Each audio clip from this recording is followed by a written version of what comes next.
नमस्कार मित्रांनो, आज आपण गौतम बुद्धांच्या विचारांबद्दल जाणून घेऊया. बुद्ध म्हणतात, दुःख आहे. दुःखाचे कारण तृष्णा आहे.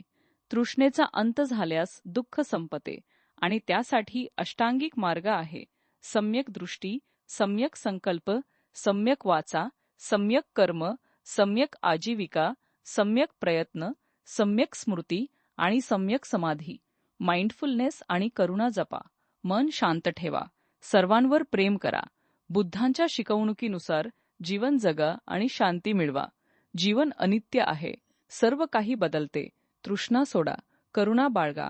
शांतीचा मार्ग अवलंबा. धन्यवाद.